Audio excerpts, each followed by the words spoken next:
Just give the room a second to populate.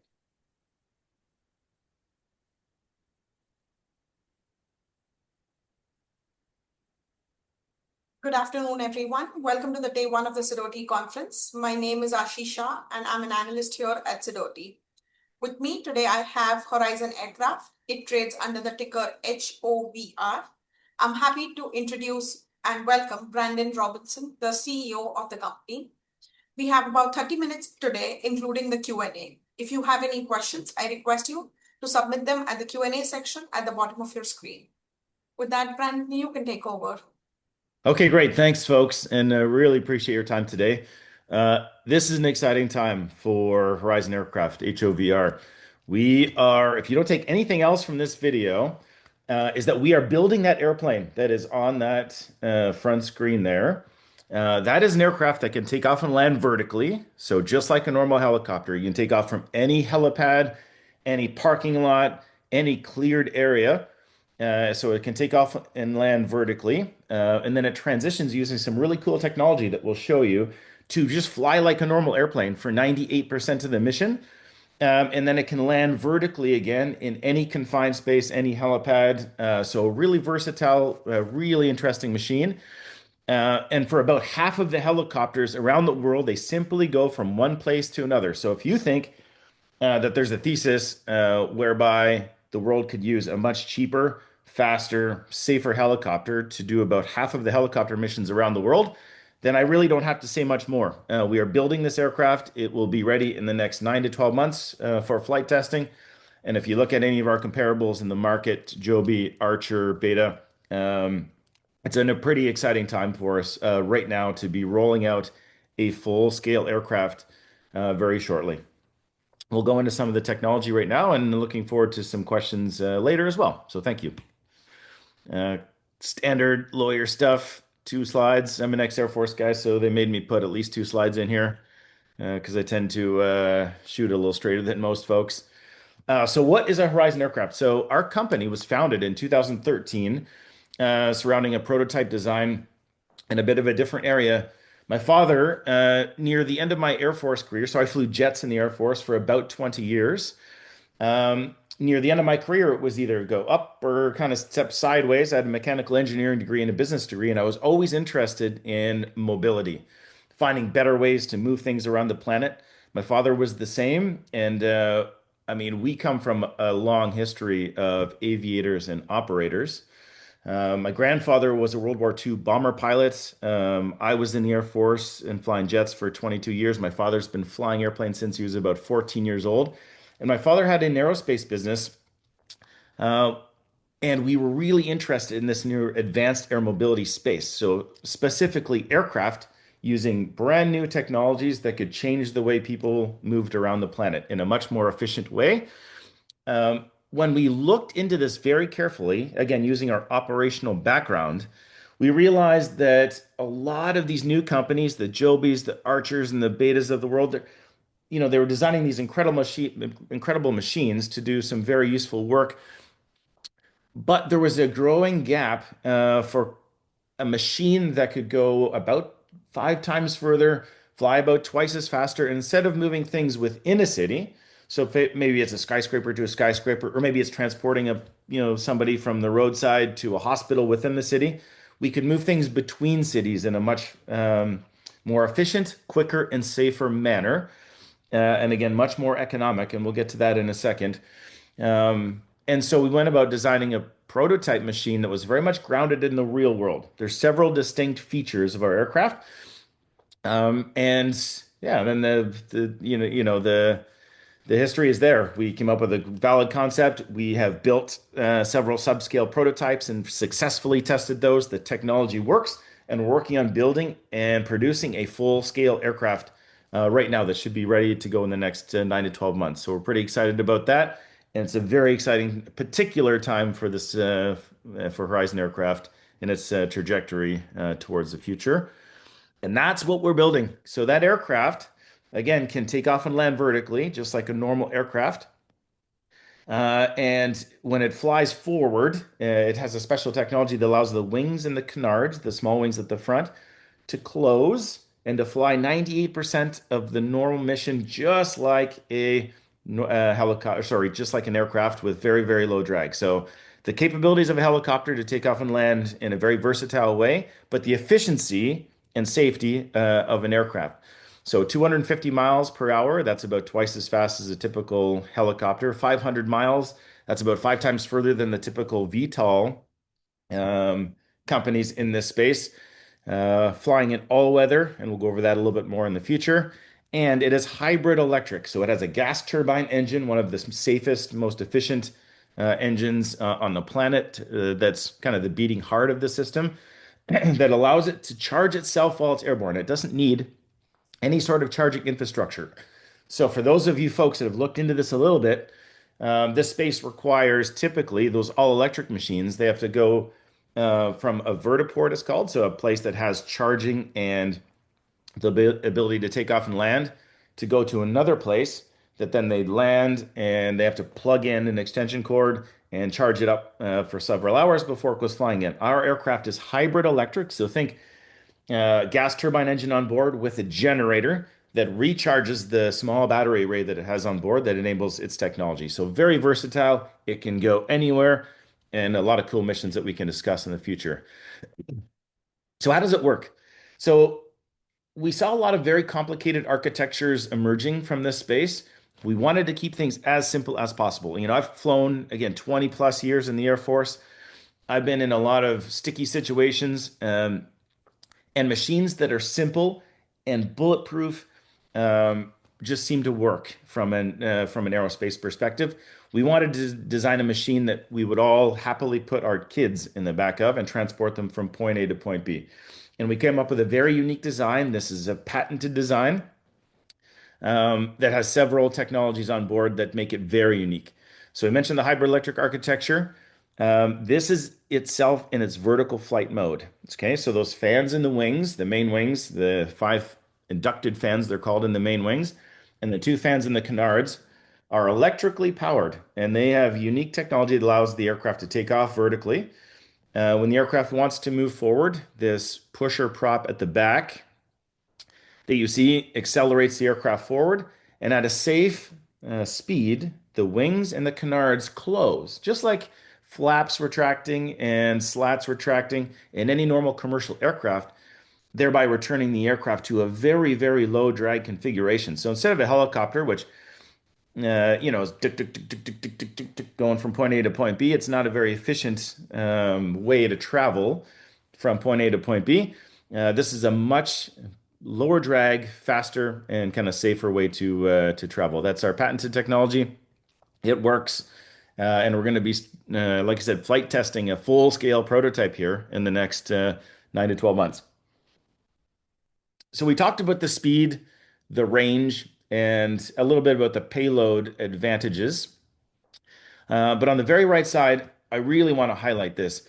This type of unique design allows the aircraft, we are almost certain it will allow the aircraft to fly in all sorts of bad weather, cold weather, and is designed completely around safety. If the engine fails in a traditional helicopter, you typically have kind of a 45-degree cone. You're coming down basically out of the sky. They do not glide very well. And so that's tricky for commercial operations. Helicopters also do not fly in bad weather for the most part. All right, there's only a few helicopter types in the world that can actually fly in clouds. This aircraft will be able to fly in bad weather, cold weather, and then what's called instrument flight rules conditions. So using the standard highway in the sky that already exists. So we don't have to reinvent any sort of travel architecture in the sky to make this thing work. It fits right into the commercial transportation framework, if that makes any sense. And we're pretty proud about that. And I think that's going to be a really powerful thing. So it's a little frustrating for a lot of folks when they show up to a helicopter operation and there's some clouds or some low weather, and they're told that they can't go do the thing that they want to do. They can't go to the place they want to go. They can't go on their sightseeing tour. This aircraft will fit into the commercial, like I said, airspace structure, and we'll be able to fly in those bad weather conditions, and we'll get to people and critical goods to where they need to go more efficiently, faster, and safer. There's also very significant potential for this in the military world. So, at the peak of my career, I was planning and leading NATO coalition strike and recovery missions in training, where we'd go and practice recovering a pilot from beyond enemy lines, or maybe it's inserting special forces troops beyond enemy lines to do a special task and then extracting them thereafter. I would have loved to have had one of these aircraft in the military mix. We have a lot of really cool tech at our disposal these days. V-22 Ospreys, Black Hawk helicopters. They're all really expensive. They're all relatively slow. The V-22 is a pretty quick airplane, but it also costs $80,000 an hour to run. And so having a machine that was smaller, quicker, and much, much more efficient would have been extremely useful for going to drop off special forces people. And I said, like, recovering maybe down pilots from beyond enemy lines. Extremely significant military uses. The U.S. Department of War now is talking a lot about runway independence. So any machine that can be quickly deployed to a remote location, it doesn't need a prepared strip. It just needs, a flat place to land and take off. Makes it extremely useful for, like I said, any number of missions. So incredible dual use potential. We made sure two of them fit inside a C-17 for rapid deployment. Pretty proud of this. And with foldable wings that go forward, you can fit two of them, like you see there, which is pretty fantastic and definitely has the attention of a number of defense prime contractors as well as the special forces and a few other different military groups. Essentially, we are building a helicopter that can travel twice as fast. So for transportation of any time-sensitive drugs or people or organs, for example, and Blade out of New York does about half of its revenue just transporting organs from hospital to hospital or from a critical location to a hospital. Getting someone to the hospital in half the time or from twice the distance in that critical time, critical golden hour, as they call it, the first 60 minutes, is incredibly powerful for any sort of emergency medical services mission. Also, it does so at 75% less cost per mile when compared to a typical helicopter. So the reason we don't move things around with helicopters as much as we could is because, quite frankly, they are very expensive. They have a lot of inspection costs associated with them. They break a lot. Any parts that do break are very critical, and so they're very expensive to make. This is essentially a much faster, much cheaper, and again, safer way to move things around than the typical helicopter would be. And again, I'll foot stomp that 75% less cost per unit mile. So that's we're pretty excited about the EMS mission, is all I can say about that.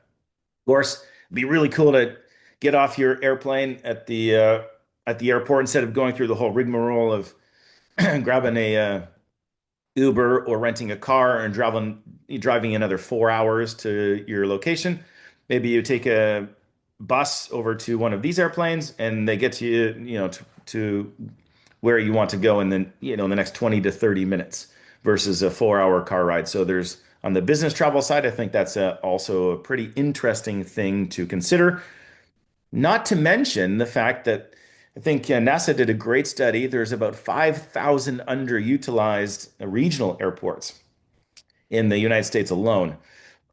Now, I travel a lot, and so from Toronto in Canada, I would have to travel, 2 hours to Pearson Airport, get there 2.5 hours ahead of time, go through the whole, um, crazy security thing, hop in an airplane, maybe it goes on time and most likely won't. I fly 2 hours away or 3 hours away, and then I have to undo that whole process until I figured out that I could go an hour south of Pearson to Billy Bishop Airport, where I'd hop in a regional airplane, get there half an hour ahead of time. They'd wand you down with a very sort of low friction security screening that's still very safe. You'd hop in a much smaller airplane and you'd fly exactly where you wanted to go. So I do that for trips to New York and a bunch of other places. And that is, as I imagine traveling in the 1970s was before this whole thing got crazy and they forced us into these massive overcrowded hubs. So for business travel, that's also going to be a really interesting and I think disruptive way to travel around, which I'm pretty excited about as well. And of course, our aircraft is hybrid electric. So I'll just foot stomp that again. It does not require any charging infrastructure whatsoever. So weather's getting pretty crazy these days. You imagine a storm goes through, wipes out the charging infrastructure or any sort of electrical infrastructure in a remote location or any major city in the US, call it the southern US, and they don't have power and they need an emergency response. These airplanes can get there twice as fast. They don't need any kind of supporting infrastructure. They can power remote medical stations because they're little generators themselves of electricity. So a really exciting emergency medical and disaster relief mission that could be quite useful in the future. As for performance and economics, we talked about it about 75% cheaper per unit mile than a comparable helicopter. You can see some of the comparisons on the screen. And for those people that are skeptical, why is that the case? Well, one, it's about 70 to 80% of the cost. So call it 20 to 30% cheaper per unit hour to fly than a helicopter. So 20 to 30% cheaper per hour. And in that hour, it goes about twice as far. So those two things stack up, and you get some very serious per unit mile savings. So and again, half of the helicopters in the world just simply move things around. So as a great example, I was at an interesting mining conference and I met a wonderful lady who had started an exploration business. They were looking for rare earth minerals, and then turned that company into a mining company, actually. And she had a fleet of about 20 helicopters that were just flying things around northern Canada, setting up a mine. And she said, "Listen, I mean, if we had one of your aircraft, and these economics do play out even close to what you're saying, I would swap out the fleet right away, or I would go to a lessor and I would lease a bunch of these airplanes instead. It would save me millions of dollars setting up a mine, for example." And there's a lot of other examples around the world where this would unquestionably be the case. So twice as fast, cheaper per unit hour, and carrying almost as much as a traditional helicopter, which is, I think, a pretty cool um, coalescence of different factors from a performance perspective. So where are we right now? We have designed, built, and flown a large-scale prototype. We've proven the technology, and we are building a full-scale aircraft right now. So in the next, like I said, 9 to 12 months, we will have a full-scale aircraft rolling out of the hangar, ready for ground test. And if you look at our comparables, again, Joby, Archer, Beta, there's a few others in the public markets.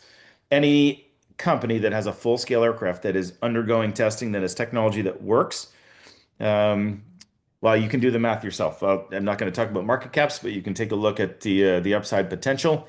And again, as a very complementary service, not as a competitor to these folks who are doing some amazing work, but as a complementary service in this really cool new advanced air mobility space. I always get asked about certification. We have several advantages. North of the border, we're certifying under Transport Canada Civil Aviation.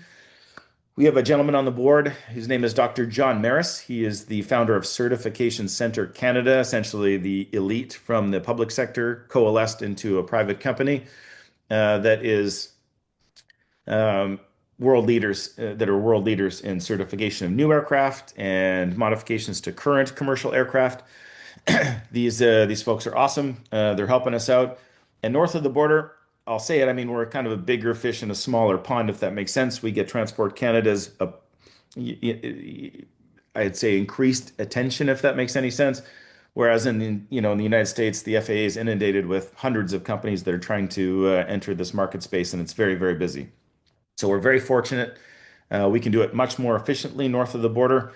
And of course, we are simply certifying to build these aircraft. We're not going to be, for the short to medium term, we're not going to be an air taxi service. We're just laser focused on building very efficiently an elite aircraft that's going to have global off the charts demand.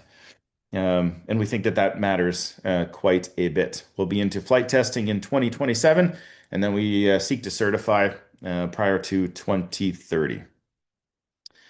So this is a bit outdated. We recently raised a significant amount.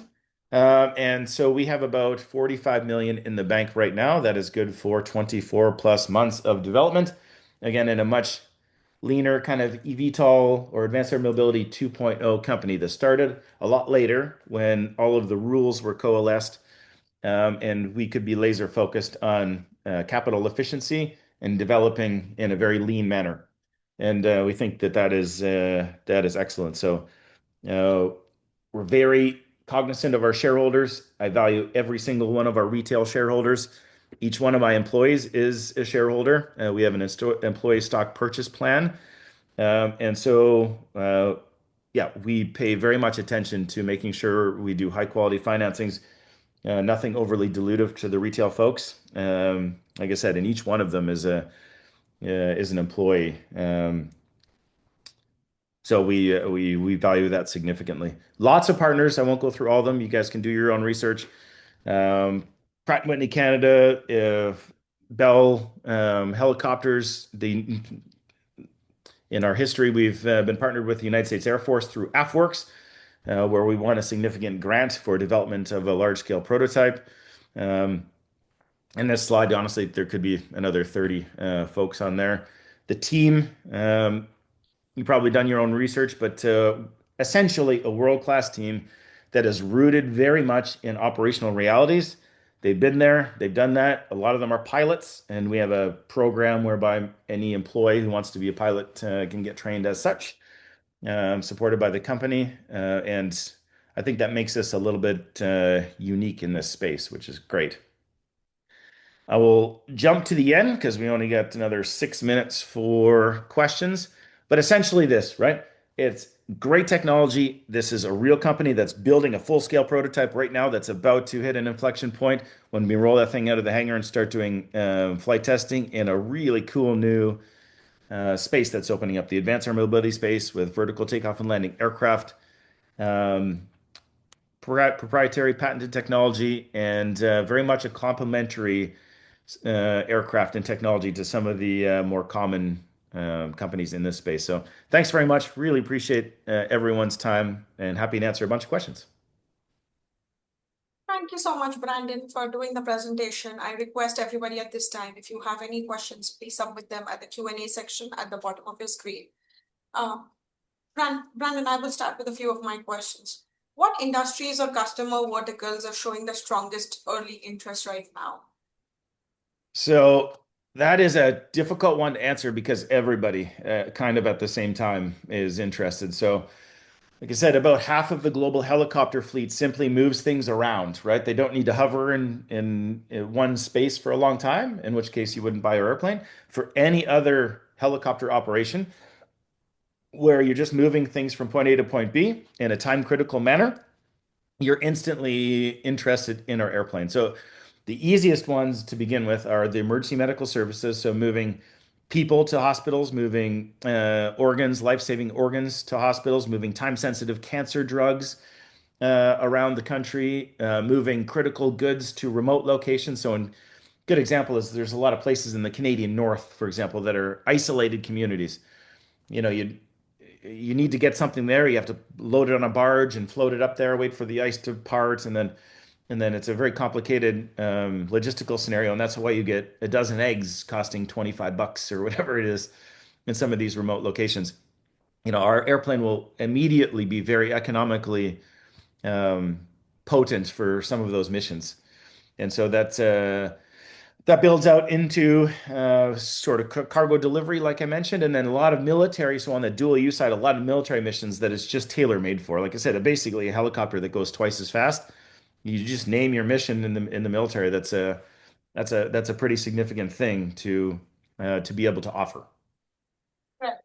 And what is the feedback that you guys have got from demonstrations, like from potential commercial or government customers? Yeah, so initially I'm met with skepticism, right? So how can your airplane cost 75% less than a helicopter per unit mile? How can this technology actually work? The more people understand about it and the more people dig into the tech, the more they go, oh, wow, that has really come together as more than the sum of its parts. The feedback has been universally positive. And once this technology is tested at the full scale, which we're doing right now, we're already seeing demand, go through the roof on people contacting us, defense prime contractors on the military side, lessors on the civilian side who want to, get in on getting a fleet of these so they can lease them out. We have a really well done third party audited financial model that shows profitability for lessors, profitability for operators who then lease those aircraft. Like I said, and any person who's just using helicopters, any organization that's using helicopters to transport things around, I mean, this is going to be something that's quite disruptive in the field. So it would take me a while to go through the list of like all the different folks, but those are kind of the ones that are showing the most interest right now. Right. And moving to a little bit to your financial and capital structure, given the intensive nature, how are you trying to balance the dilution and the need to grow fund? Yeah, well, I mentioned our capital efficiency. Anyone who does their own research on this space should look into how much has costed us to get to where we are right now, and then map that into the future. So we are number one, very focused on just building an awesome machine in the most efficient way possible. But we recognize it is not a cheap endeavor to build and certify a new aircraft. Um, I will say we are absolutely 100% committed to our retail shareholders and keeping dilution to a minimum. But we'd be lying if we said there's not going to be dilution in the future. But if you take a look at the combination of our market cap, how many shares are out there, and some of the valuations in this space for companies that are profitable, again, I think people will be pleasantly surprised once they dig into the numbers and how much it's going to cost us versus, again, our current market cap and dilution. Right. And have you guys thought about once you guys are into the long-term manufacturing, what does the strategy look like? Is it always going to be in-house production versus outsourcing? And does that change the margins for you guys? Yeah, I mean, a lot of companies in this space have had to vertically integrate quite a bit, and that is extremely expensive. They're also, and rightly so, like I said, I'm not disparaging any of them. They're going to do some amazing work. They're also going to sell thousands of these units per year, and they're going to operate at higher frequency, lower margin, sort of good weather days. Our machine is a bit more ubiquitous in terms of use. It can fly between cities, it can fly further distances. Um, and we're not so critical on all of the technologies where, we don't have thousands of pounds of lithium batteries. So we're not critically dependent upon the battery supplier. We can use, let's say, tougher technologies that have higher power densities. Um, and as such, we don't have to vertically integrate everything. Um, and as we move to the future, we can then slowly absorb some of these additional costs. So we can be more capital efficient upfront, prove the technology, and then slowly move to improve efficiency as we go forward with manufacturing. Um, for anyone following us, they know that we've partnered with a number of different folks, the latest of which Mitsubishi Heavy Industries. They have full design, produce, test, certified aircraft abilities. And so we're partnering with folks around the world that have production capabilities. Maintenance, repair, and overhaul is another significant piece of the business where we produce parts that can help support the fleet, the global fleet, when we start rolling these aircraft out. So a lot of different pieces, not the least of which is also the technology itself. Again, highly patented, very useful technology that could be used in a number of different ways across the industry. Right. It is certainly an exciting time for the market and your company, definitely. But if I would just like to end by asking if you can sum up the value proposition for investors who might be looking across this sector right now. So the value proposition is, rewind 5 years. This advanced air mobility space had a lot of question marks, right? Are these machines going to work? Can they be certified? Fast forward to 2026, these machines will be certified. That's almost certain right now. The technology does work, and we're at a very unique inflection point in our current company, whereby, like I said, in the next 9 to 12 months, we'll have an actual full-scale aircraft rolling out of the hangar, ready for flight test. And that's an incredibly interesting point in space time to be in for our company. So it It's going to be exciting. It's going to be exciting 6 to 12 months. Great. Thank you so much. Thank you so much for your time today, Brandon. And I would like to thank everybody in the audience for joining us today. Thank you. Thank you very much. Really appreciate the opportunity.